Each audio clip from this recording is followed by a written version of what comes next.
ژوند د الله سبحانه وتعالی یو نعمت دی دا مه خرابوئ خپلو لاسونو باندې دا ژوند واخلي نو دکې مسله شته که نشته دکې مسله ده دا خبره دې ستاسو یاده وي چې انسان الله سبحانه وتعالی په یو امتحان کې اچولی دی دا دنیا د عدل په اصولو باندې نه ده جوړه بلکې د امتحان په اصولو باندې جوړه ده زما چې کم حالات دي هغه حالات د عبدالصمد نه دي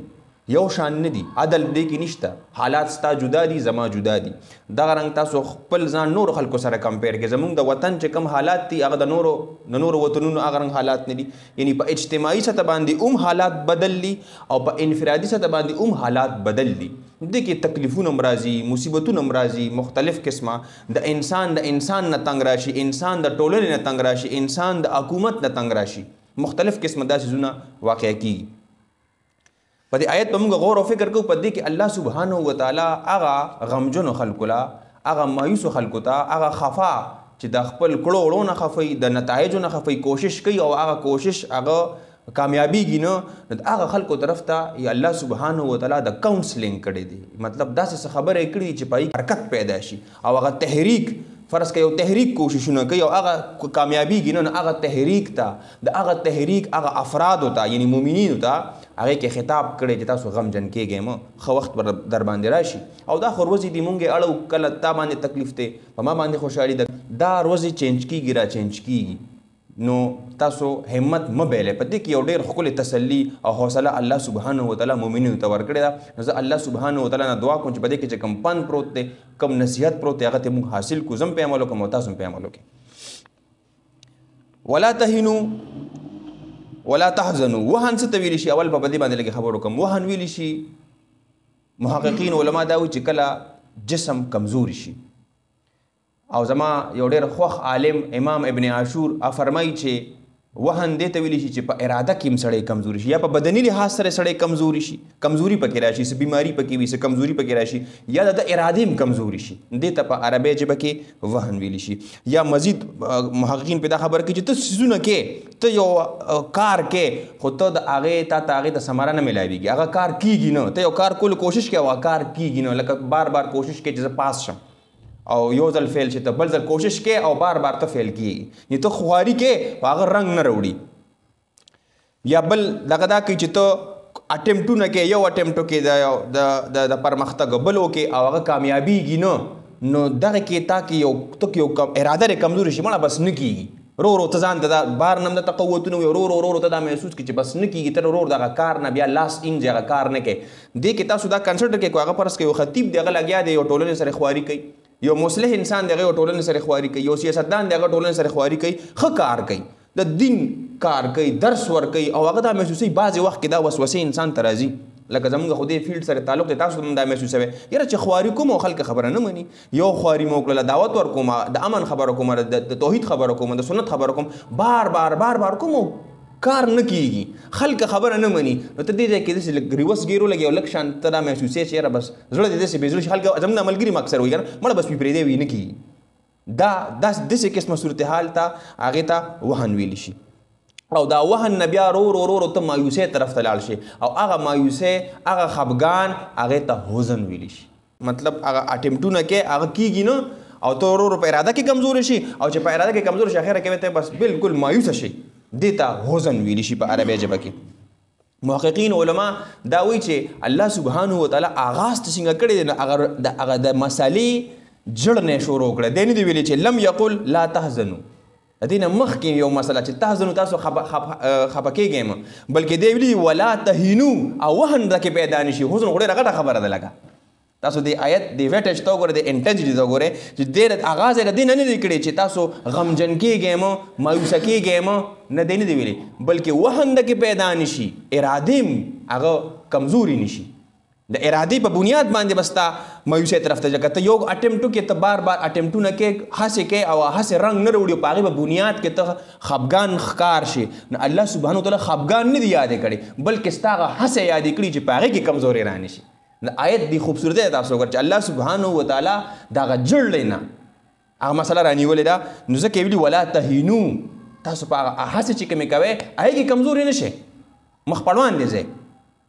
ولا تحزنوا او نه غمجن کېږئ نه مایوسه کېږئ وانتم الاعلون، تاسو به بلند یې، تاسو به سر بلند یې په دنیا کې هم او په آخرت کې هم. خو شرط یې ورسره لګولې ان کنتم مؤمنین، کو چېرته صحیح باور کوونکي یې، ایمان راوړونکي یې، نو دا دواړه کار به تاسو نه کوئ او ایمان به راوړونکي یې، وانتم الاعلون، تاسو به کامیاب یې، تاسو به سرخور وي. دې لږ سیاق و سباق ته راشي دا الله سبحانه وتعالی دا خبره ولې کړې وه. محققین فقها ډېره ښکلې خبره دلته کړې ده. هغوی د هر آیت وایي که نه وایي آیت الله سبحانه وتعالی ولې نازل کړي، په یو موقع باندې یو آیت راشي، په بله موقع باندې راشي. څه واقعه شوي وي ځکه یو آیت راشي، لکه کرنټ افیرز باندې څنګه تاسو تبصرې کوئ، لکه څه واقع وشي تاسو پسې تبصره وکړئ، یو سیاستدان په یو تبصره وکړي. دا رنګ د مؤمنینو په ژوند کې داسې څه واقعات براتلل، یو ایونټس براتلل، الله سبحانه وتعالی به د آیت نازل کړ. اوس داسې وکړئ، اوس داسې وکړئ، داسې مه کوئ، داسې وکړئ. اوس واقع څه دا رنګه ده چې په غزوه احد کې مسلمانان نن د صحابه کرام رضی الله تعالی عنهم اجمعین نه یو ځای کې خطا وشوله، چې هغه خطا وشوله نو هغه ګټلې شوی جنگ تقریبا په شکست کې بدل شو. موږ ډېر زیات نقصان وکړو، غټ غټ کبار صحابه هغه شهیدان شو. نو یو غلطي وشو د مسلمانانو نه. رسول الله صلی الله علیه وسلم هغه تیراندازو ته وی چې کم تیر به چلو تاسو دې نه مخ وځئ، دې واده نه مخ وځئ. او هغوی دا وی چې بس موږ تقریبا ګټلې ده. او نو هغوی هغه ځای نه اخوا شو، چې هغه ځای نه اخوا شو نو مسلمانان د هغه ځای نه په خالد بن ولید رضی الله تعالی عنه هغه ټایم کې مسلمان لانو هغه پرې راغی او ډېر زیات نقصان وشو. هغه چې کوم جیت ته چې کومه ګټه ده هغه تقریبا بس په شکست کې بدله شوه. نو په دغه دوران کې هغه صحابه چانه چې هغه خطا وشوله هغه ډېر زیات خفه شو چې دا خو مونږ خو د دین دپاره لګیو، مونږ خو د الله د دین د سربلندۍ دپاره دا کار کوو او مونږ نه دا کار وشو. نو ډېر زیات غمجن شو، هغه مؤمنان ډېر زیات غمجن شو او خفه شو او داسې ښکارېده چې دوی په وهن کې مبتلا شو او په حزن تم خبره روانه ده. نو الله سبحانه وتعالی په دغه موقع باندې د هغوی کاونسلینګ وکړو چې خفه کېږئ مه، خپل ارادې هغه مه کمزورې کوئ او په غمجن کېږئ مه، تاسو باور کوئ په الله باندې، خیر د خطا را انسان نه کېږي. بیا ورته الله سبحانه وتعالی مزید کاونسلینګ کړی دی چې ټینشن مه اخلئ، نقصان خو هغوی هم مطلب تقریبا شکست خوړلی وکړه، ستاسو نقصان وشو خو د هغوی هم نقصان وشو که نه. الله سبحانه وتعالی ورپسې آیت کې وایي ان یمسسکم قرح، خو چېرې تاسو ته څه زخم ورسېده، تکلیف درته ورسېده څنګه چې تاسو دلته راته ورسېده، فقد مس القوم قرح مثله، نو دوی ته هم دغه قام ته تاسو مخالفینو ته هم دوک رسېدلی دی که نه، هغوی هم زخمی شوي دي، هغوی ته هم تکلیف رسېدلی دی. تاسو خفه کېږئ مه، لکه تاسو خو دا وایئ چې موږ ته خو ډېر تکلیف ورسېده او دوی ته تکلیف رسېدلی نه دی. نو الله سبحانه وتعالی وایي چې هغوی ته هم تکلیف رسېدلی دی. ورپسې بیا وایي د هغوی د دلجوۍ دپاره وتلک الایام نداولها بین الناس، او دا خو روزي دي، دا خو لمحې دي، کله به ستا ورځ ښه وي، کله به د هغه ورځ ښه وي، کله به د هغه ورځ خراب وي، د ستا ورځ به چې کوم دی نو خوي. دا اقوامو په ژوند کې د ټولنو په ژوند کې دا راځي، کله به بدامني وي، کله به خوشحالي وي، کله به یو رنګ صورتحال وي، کله به بل رنګ صورتحال وي. نو الله سبحانه وتعالی هغوی ته دا ډاډګیري ورکړه تاسو ټینشن مه اخلئ او خپل ایمان په الله سبحانه وتعالی باندې، په توحید باندې، په سنت باندې قائم اوسئ ان کنتم مؤمنین. دا مطلب دی. اوس په حزن کې محققین علما دا وایي اوس تاسو زه به راځم انفرادي ژوند ته به هم راځم، په ټولنې په ژوند کې دا خو خبره دې ځای کې تقریبا ختمه شوله، دا راوي تسلی لپاره. الله سبحانه وتعالی چې کوم لفظ استعمال کړی دی حزن د هغه سړي دپاره هم استعمالي کړي چې هغه خپل ځان ټارچر کوي د غم نه. ګوره ما اټمپټ وکړو، کامیاب نه شوم، ټولنه کې تنګ شوم، د خلکو نه تنګ شوم، خلکو تنګ کړم فرض کا یا افرادو تنګ کړم، زه په خفګان کې مبتلا شوم، هغه خفګان په حزن کې مبتلا شوم او هغه حزن ما رو ځان خورم. مړه درې ژوند نه څه مطلب رو زه درې خپل ژوند راته اړې قیمتي ښکاري نه، خپل ځان راته اړې قیمتي ښکاري نه او ځان نه پکې لاس ووینځم، ځان هم ختم کړم. دې حالت ته زه راشم، دې کې د ټولنې برخه وي. ګورې دا یاد لرئ، ګو چې دا کار حرام دی، دې کې شک نشته، خودکشي ځان وجنه دا حرامه ده، خلکو پرېښودی، ریاستونو پرېښودی، قام پرېښودی، الله دا څخه دی وهو معکم اینما کنتم. الله سبحانه وتعالی چې ته چېرته یې که نه هلته راسره زم یم، چې هر څوک پرې پلار به راسره پرېږدي، مور به راسره پرېږدي، وروڼه به راسره پرېږدي، خو الله سبحانه وتعالی ته پیدا کړې تا سره دی، ته غمجن کېږه مه، ولا تهینو ولا تحزنو. نو الله سبحانه وتعالی دې کې ډېر د شفقت معامله کړې ده چې زه به در سره یم، خلک به راسره پرېږدي خو زه خو در سره یم که نه. او بیا پیغمبرانو په ژوند کې تاسو وګوره، ټولو پیغمبرانو ژوند د تکالیفو نه ډک و. کو تاسو دا وایئ چې زمونږ په ژوند کې تکلیف دی، اوس لږ راشئ انفرادي ژوند ته راشئ. زمونږ په ټولنه کې زه اکثر ملګرو سره چې کینم پاسم نو اکثر خلک دا خبره کوي یاره بس ټینشن راته دی سبق مې په سم مشکلات نه راځي را فلان کې په موضوع باندې خبر نه کوم سم مسله راته زمونږ په ټولنه کې بدمرغي دار چې د خلکو ته خلک غوري پس پک نظر ګوري مړ چې ځان لیکار کتلې ځان لوي لیونی جوړ کړي د خلک دار توجه قابل وي ذهني چې سایکیټری مسله ورده دا سه خلک قابل توجه وي دی رو ټولنه نه تنګ شي فرض کدی په ټولنه کې ژوند نشي کولای رور دا غینه تنگ شي نو دی ځان لاس وینځي ځان ختم کی نو دا ډیره بدمرغي ده او زمونږ په ټولنه کې د یو رپورت مطابق همدرد یوسفزئی صاحب هغه دا وایي چې په نړۍ کې 9 لکه او 3000 خلکه په هر کال کې ځان وجني تاسو وګورئ دنیا مونږ ترقی وکړه کنه په ترقی دنیا کې لګیا ده خو بیا هم خلک خوشاله نه دي څه مسله ده ټولنه نه خوشاله نه دي په ټولنه کې ژوند نشي کولی په خوا به تاسو ګورئ وسایل کم ژوند ښکلو ابو مې اکثر خبره کوي وایي ستاسو وخت عجیبه دی زموږ وخت کې به چې کم دی نو وخت به ډېر و خلک به یو بل سره کېناستل خبرې کولې حجره به آباده جومات آباده د ولیبال ګراونډ آباده د کرکټ ګراونډ خلکو په منځ کې هغه تعلق ډېر زیات اوس چا سره وخت نشته هر سړی په موبایل کې لګیا دی انفرادیت خوښوي انفرادیت ولې خوښوي انفرادیت ځکه خوښوي چې د ټولنې نه یا تنګ شو یا ټولنه ولا وخت نه ورکوي خو زمام ګناه ده زه پلار له وخت نه ورکوم هغه ما له وخت نه راکوي زه خپل ملګري عبدالصمد له ټایم نه ورکوم هغه ما له ټایم نه راکوي نو ورو موږ د یو بل نه داسې بیل شانتي شو ټولنه ختمه شوه دلته کور دا خبرې ما ختمې کړل ته موږ کېناستو 15 منټه تاسو ته زه یاد 15 منټه موږ کېناستو که نه تاسو ټول به خپل موبایل راوالې زه به هم راوالم موږ به ځان له پای کې لګیم تاسو به ځان له پای کې لګئ موږ 2-3 خبرې ځان څخه نه کوو چې خپلو کې موږ لږ مشغول شو چې لکه عبدالصمد څه مسله خو ته نشته دی ما سره خپلې مسلې ډسکس کړي زه دې سره خپلې مسله ډسکس کوم چې دا مسله دا مسله دا اړه تش کړمه خلک وایي که نه وي داسې څوک نشته چې اړه ورته تش کړمه نو سړي ته لږ سکون میلو شي ژوند سپیم کوي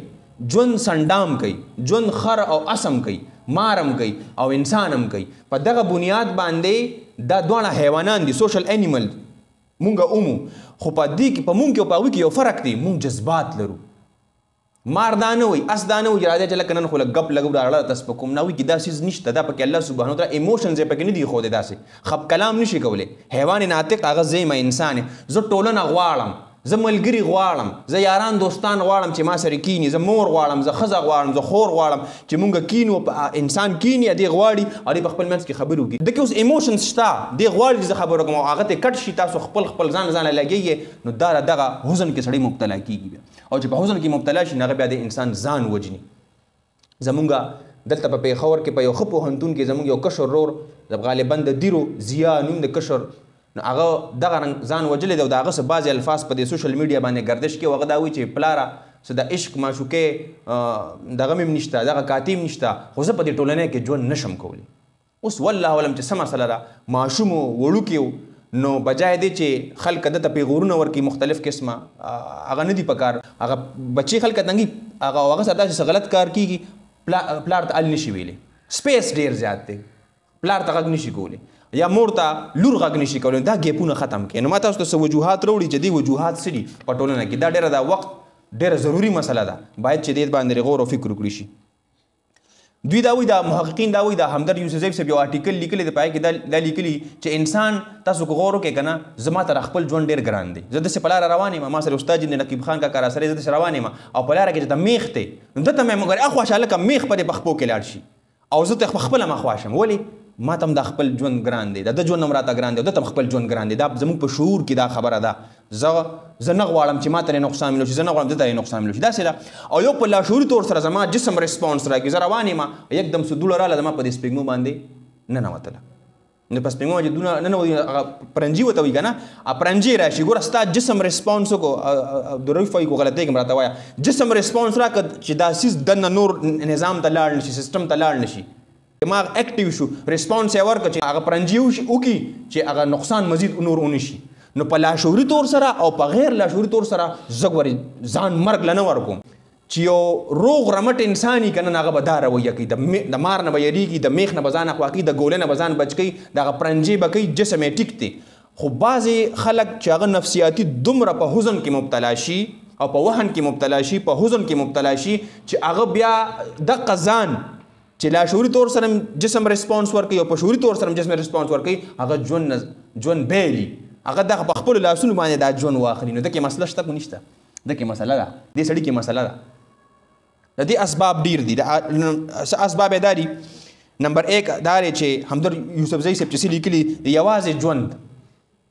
یکدم دی معاشره پرېږدي چې ته یوازې سیټل شي داسې کس باندې نظر ساتل پکار دی. یوازې ژوند دا د خودکشۍ سبب د ځان وژنې سبب جوړېدی شي. دویمه دا ده چې د کورنۍ سپورټ ورسره نه وي. دا عبدالصمد سم دم دی روغ رمټ دی الله دین کې دی د پلار د کور وویسته کورنۍ سپورټ ورسره نشته نه پې سبق کوي نه څه بل څه دی به رو دا سیزون محسوسوي چې دا لکه دا ولې مې پلار ما سره داسې کوي دا د خودکشۍ سبب جوړېدی شي. بله خبر دا ډپریشن راشي یا یو اوږده ناروغتیا په جسم کې راشي. یو سړی ناجوړي نو سم ډېر زیات ناجوړي آخر کې هغه د دې نه تنګ راشي چې مړه به ځان د دې نه ځان ختم کا. اوس علامات د دې خلکو چې تاسو ته به څنګه پته لګي چې دا فلان کې کس دی په حزن کې مبتلا دی او د خودکشۍ طرف ته روان دي. د علامات د لیکلي دي په دې آرټیکل کې زه هم تاسو سره شریک کړم. نمبر 1 علامه دا هغه کس به تاسو په خاص نظر ساتئ. دا یو علامه ده کم کس چې مخکې یو اټمپټ کړی وي خو بد شوي وي د خودکشۍ د ځان وژنې کوشش یې کړی وي هغه بد شوي وي نو یو په دې کس په نظر ساتئ. دا یو غټ علامه ده. دغه کس کې علامات بیا ډېر کېدي. یو ځل اټمپټ کړی دی په دویم ځل هم کولی شي. نمبر 1. نمبر 2 کم خلک چې غم کې وي او د مرګ خبرې ډېرې کوي. بعضې خلک داسې ټولنه کې ورسره کښېني مړه بس وي د ژوند نه خو مې تنګ راغلی یم او به دا مرګ بس ښه دی چې بس مړ شم او دا دي او هغه دي. نو کم خلک چې د مرګ خبرې ډېرې کوي. دا دویمه خبره ده. درېیمه خبره اچانک دی بیل شي د ټولنې نه. اچانک دی د ټولنې نه پرېږدي بل خوا لاړ شي دام د علاماتو کې شمیر ده. بله خبره دا ده چې خوب یا سم ډېر شي خوب دی ښه ډېر کوي یا ډېر کم شي خوب وله نه ورځي خوب وله یا نه ورځي یا خوب ښه ډېر کوي. په وړه خبره ډېره زیاته غوسه کوي. په معمولي خبره دی اسمان ته خیږي. دا قسم هم دا خطرناک دی. نفسیاتي مسله ده. دی هم د ځان وژنې کوشش کولی شي. بله دا چې په یو انسان باندې داسې حادثه سره شي نوکري ورته نه میلاوي یو ښه نوکري د دې نه هغه لاس ووینځي یا مطلب حادثه سانحه راشي. زموږ په ټولنه کې ډېر داسې کتلي وي چې یو کس مړ شي نه هغه بل په غم کې هم ځان ختم کي. دا یو علامه ده. بل علامه دا چې ځان په ټولنه باندې بوج ګڼي. خلک ورته بار هغه ته خبرې کوي نو هغه وایي بس زما ورتلس ما څه اهمیت نشته نو بار ځان به ختم کړم. دا هم یو علامه ده. او بله خبره دا ضروري خبره ده په مستقبل کې دلچسپي ختم شي. مړه په مستقبل څه کې بس پرېږده بس اس په کار مې نه دی په ژوند باندې څه کې د مستقبل نه دی بېچینۍ خبرې کوي نو دا هم یو علامه ده. او بله خبره دا ډېره کوي دنیا فضول ده هېڅ ضرورت د دې نشته. اوس الله سبحانه وتعالی داسې خلکو ته دا ویل غواړم الله سبحانه وتعالی لکم لام فار د بینیفټ ستاسو دپاره مې دنیا پیدا کړې په دې کې تاسو ژوند وکړئ معاش وکړئ ستاسو دپاره دا شپه ده ستاسو دپاره دا ورځ ده ستاسو دپاره دا کائنات دی ستاسو دپاره دا غرونه دي. نو داسې خلک دا خبرې نه کوي چې دنیا فضول نه ده. دا خلک لږ سیریس واخلو. په کورنۍ کې یو بل سره مونږ کینو. زه خپله کور کې دا کوشش کوم زموږ په کور کې مونږ یو بل سره نه کینو داسې ډېر په اکثر کله ناکله په روټۍ باندې کینو خو داسې ټایم وله نه وباسو. تاسو داسې چلو کې زم په دې باندې کوشش کوم چې په هفته کې یو ورځ وټاکې او د مکالمو له دوام ورکې. ښځه دې هم کېنوه بچي دې هم کېنوه او ښځې ته به ته څه ووایه چې څه راته بس قیصه وکړه چې څه به ووایه چې هغه هم خبرې وکړي لور هم خبرې وکړي رور هم خبرې وکړي. پلارانو ته به د لور پته ولګي د زوی پته به ورته ولګي د ښځې پته به ورته دوی د کم د ذهني کیفیت نه تېرېږي. زموږ په ټولنه کې چې موږ پښتانه موږ هر یو شیز ډېر زیات ایزي اخلو موږ داسې ځان له کار کتلی نه دا مسلې پېښېدي شي. او په دغه علامو کې یو بله علامه دا چې نشه کوي دی د داسې قسم د اعتبار نه دی پکار کېدای شي دی ځان ووجي نشي چې څوک کوي د آیس وغیره او چرس وغیره سکي نه دی څه پته نه لګي. نو دا خبرې سیریس والی هغه ځوانانو ته هغه پیغلو ته چې اکثر پلار ورته سخته خبرې وکړي بل نور خلک ورته سختې پختې خبرې وکړي نو تنګېږي هم ستا پلار دی ستا مور ده نیکه دی نو په دې خبرو ځان مه خفه کوئ. تاسو یې دا زړه ټوکړي یې. نو یو شاعر وایي چې دا خوږې ترخې به یو بل سره وایو دا خوږې ترخې به یو بل سره وایو خو کاروان به دا منزل په لورې بیایو او ناکامۍ ته مو چې څوک په انتظار دي په دې دنګو غرو ختل به ورته ښایو. نو کوشش وکړئ تکړه شئ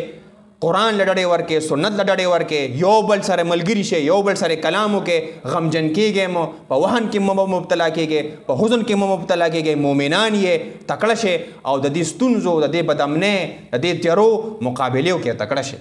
او زور هسې پیغور شي چې همت ور سره مل نشي او رک هغه مشال شه چې تیار شي او دا بل نشي. نو ځوانانو تاسو ته مې راخواست چې تکړه شئ. دا ژوند د الله سبحانه وتعالی یو نعمت دی دا مه خرابوئ. خودکشي ګورئ اصلا دا حرامه ده خو دغه خلک دا نفسیاتي بیماران دي دوی له توجه ستاسو زمونږ په کار ده. او داسې خلک دا یاد لرئ